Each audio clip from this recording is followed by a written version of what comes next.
இலங்கையில் இவ்வாரம். வணக்கம். முதலில் தலைப்புச் செய்திகள்.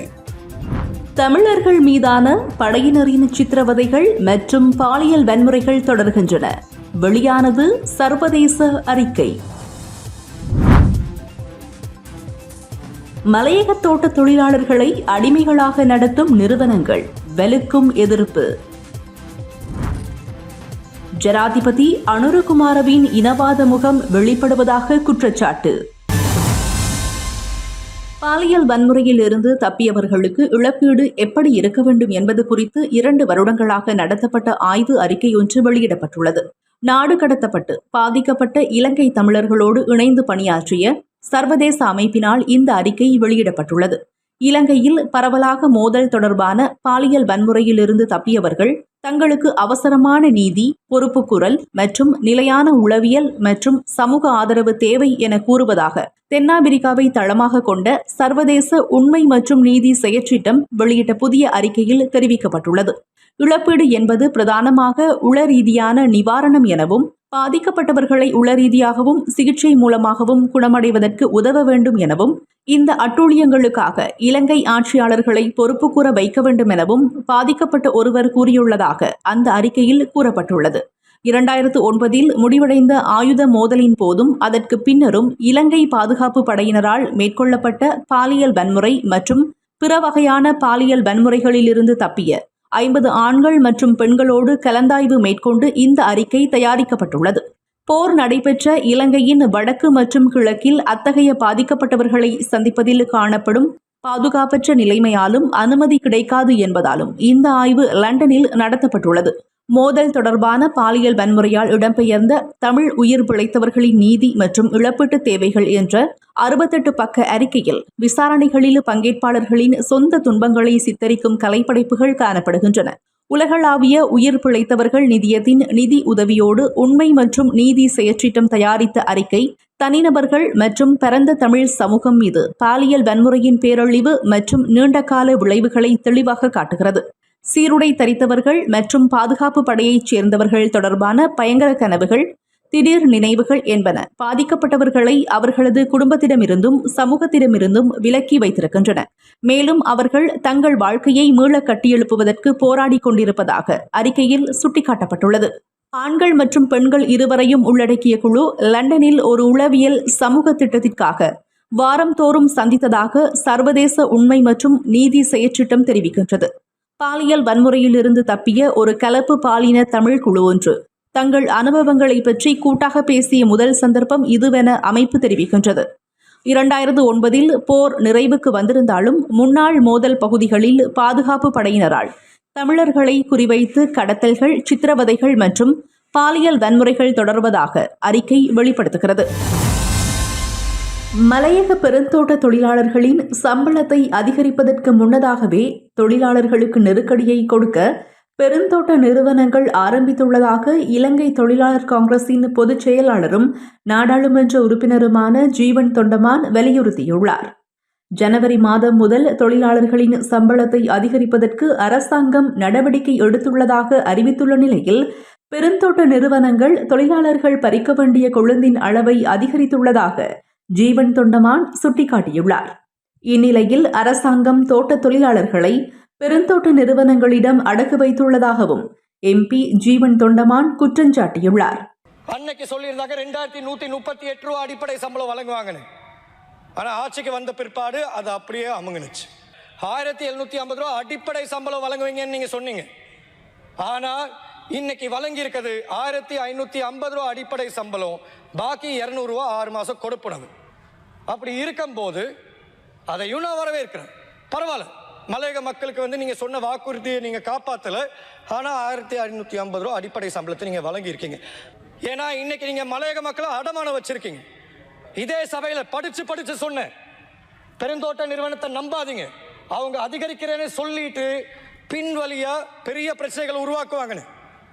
இன்னைக்கு ஹொரண பெருந்தோட்ட நிறுவனம், அதே மாதிரி தலவாக்கல பெருந்தோட்ட நிறுவனம் அவங்களோட நோம கூட்டியிருக்காங்க.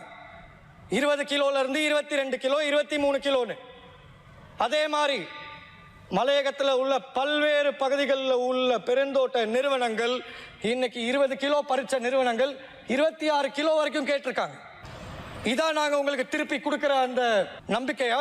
நீங்க எங்களுக்கு வழங்குற அந்த 200 ரூபாய் கொடுப்புணவுக்கு நீங்க திருப்பி வழங்குற விஷயம் இதான்.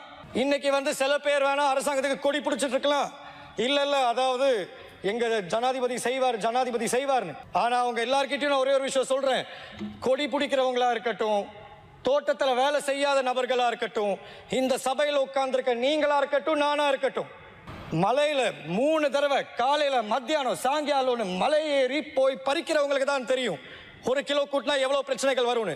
ஏன் எங்களுக்கு தெரியாதா? ராத்தல கூட்டி எங்களுக்கு சம்பளத்தை அதிகரிக்கிறதுக்கு. இதேவேளை பொகவந்தலாவை பெருந்தோட்ட நிறுவனத்திற்கு உட்பட்ட கலனிவத்தை தோட்டம் மால்ப்ரோ பிரிவு தோட்ட தொழிலாளர்களை சுமார் 11 மணித்தியாலங்கள் பணியாற்றுமாறு தோட்ட நிர்வாகம் நிர்பந்திப்பதாக தொழிலாளர்கள் குற்றஞ்சாட்டுகின்றனர். சம்பள அதிகரிப்பு குறித்த அரசாங்கத்தின் அறிவிப்பை அடுத்தே தொழிலாளர்கள் இவ்வாறு அதிக நேரம் பணியாற்றுமாறு பணிக்கப்படுவதாக பெண் தொழிலாளி ஒருவர் குறிப்பிட்டார். 1750 சம்பளம் போட்ட பிறகு எங்களுக்கு சரியான கரைச்சலா இருக்குது. கொழுந்து கரைச்சல் 6 மணிக்கு வேலை விட்டு போறோம், காலையில 8 மணிக்கு மலைக்கு போறோம். அன்னைக்கெல்லாம் 6 மணி 7:30 மணி நாங்க மலைக்கு வீட்டுக்கு போகல. பிள்ளைங்க இருக்குது எங்களுக்கு. எங்களோட பிரச்சனை துறைய கேட்டா எனக்கும் கொழுந்துக்கும் பாக்குறதுக்கு எனக்கு இது இல்ல, ஃபீல்டு ஆபீஸரோட முடிங்க இல்ல மேனேஜரோட முடிங்கன்னு சொல்றாங்க. இது தொடர்பில் கேள்வி எழுப்பும் தொழிலாளர்களை தகாத வார்த்தைகளால் அதிகாரிகள் திட்டுவதாகவும் தாங்கள் அடிமைகள் அல்ல எனவும் அவர் மேலும் குறிப்பிட்டார். என் குடும்ப கஷ்டத்துக்காகத்தான் நான் வேலைக்கு வந்தேன். சார் என்ன கேட்கிறாரு, மோடத்தனமானவங்கள கல்வியத்தில் இருக்கிறோம் நாங்க மால்ப்ரோல. மோடத்தனமான கதை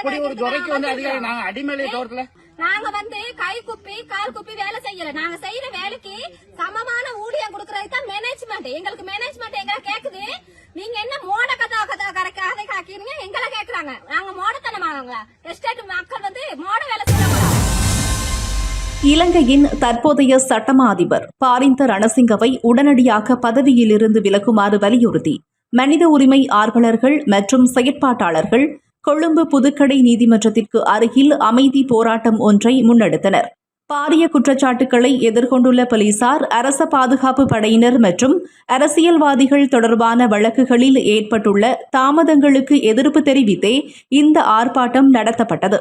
பாதுகாப்பு படை உத்தியோகத்தர்கள் மீது குற்றம் சுமத்தப்பட்டுள்ள குற்றவியல் வழக்கொன்றில் பாதிப்புக்குள்ளான பெற்றோர் மற்றும் சட்டத்தரணி அச்சலா செனவிரத்ன ஆகியோரால் ஏற்பாடு செய்யப்பட்டிருந்த இந்த போராட்டத்தில் பங்கேற்ற ஊடகவியலாளர் தரிந்து உடுவரகெதர சட்டமா அதிபர் திணைக்களமும் சட்டமா அதிபரும் மக்களுக்கு சுயாதீனமாக இருக்க வேண்டுமென வலியுறுத்தினார்.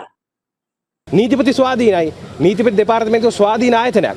නීතිපති දෙපාර්තමේන්තුවට හොරෙන් රනිල් වික්‍රමසිංහගේ ලෝයර්ස්ලා ගිහිල්ලා හොරෙන් ඇතුලේ මීටිං පවත්වලා නඩුවට බලපෑම් කරන්න බෑ. ඒක ස්වාධීන ආයතනයක් විය යුතුයි. රනිල් වික්‍රමසිංහගේ නඩුවට බලපෑම් කරන්න බෑ. ඒක ස්වාධීන ආයතනයක් විය යුතුයි. හිටපු නාවික හමුදාපතිවරුන් බේරන්න ඒ නාවික හමුදාපතිවරුන්ගේ උවමනාවට නීතිපති කටයුතු කරන්න බෑ. ඒක ස්වාධීන ආයතනයක් විය යුතුයි. නීතිපති දෙපාර්තමේන්තුව STF එකෙන් දන ගස්සලා වෙඩි තියලා මරණ මිනිස්සුන්ගේ ඒ වෙඩි තියපු සිදුවීම් වලට යුක්තිය ඉටු නොකර STF එකේ උමනාවට කටයුතු කරන්න බෑ. මොකද නීතිපති ස්වාධීන ආයතනයක් විය යුතුයි. නීතිපති ස්වාධීන විය යුත්තේ ජනතාව වෙනුවෙන්. නීතිපති ස්වාධීනව කටයුතු කළ යුත්තේ ජනතාව වෙනුවෙන්. முன்னாள் ஜனாதிபதி ரணில் விக்ரமசிங்க பிரித்தானியாவிற்கு மேற்கொண்ட தனிப்பட்ட விஜயத்திற்காக அரச நிதியை செலவிட்டமைக்கான சாட்சியங்கள் இருந்த போதிலும் சட்டமா அதிபர் வழக்கு தொடர்வதை தவிர்த்து வருவதாக போராட்டத்தில் குற்றச்சாட்டு முன்வைக்கப்பட்டது.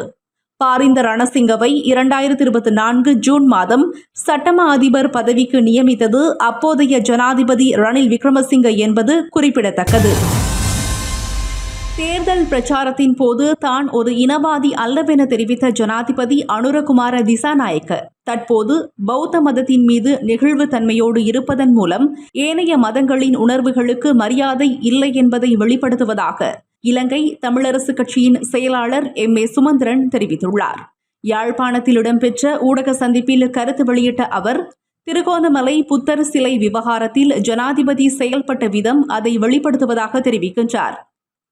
ஆகையினாலே ஜனாதிபதி இனவாத கருத்துக்களை சொல்லுகிறார் என்று ஜனாதிபதி தேர்தல் காலத்திலே ஒரு கருத்து சொல்லப்பட்ட போது நானும் கூட சொல்லியிருந்தான், இல்லை அப்படியான சிந்தனை அவருக்கு இருக்காதுன்னு சொல்லி. ஆனால் ஜனாதிபதி ஆன பிறகு பல்வேறு அழுத்தங்கள் அவருக்கும் இருக்கிறது போல தான் தென்படுது.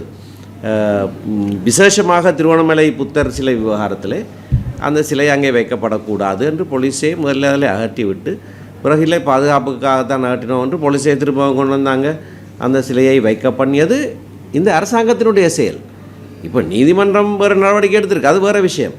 ஆனால் அரசு நிறைவேற்றுத்துறை அப்படியாக மண்டியிட்டு பௌத்தத்துக்கு மண்டியிட்டு மற்ற சமயத்தவர்களுடைய எண்ணங்களை மதிக்காமல் செயற்பட்ட ஒரு விடயம்.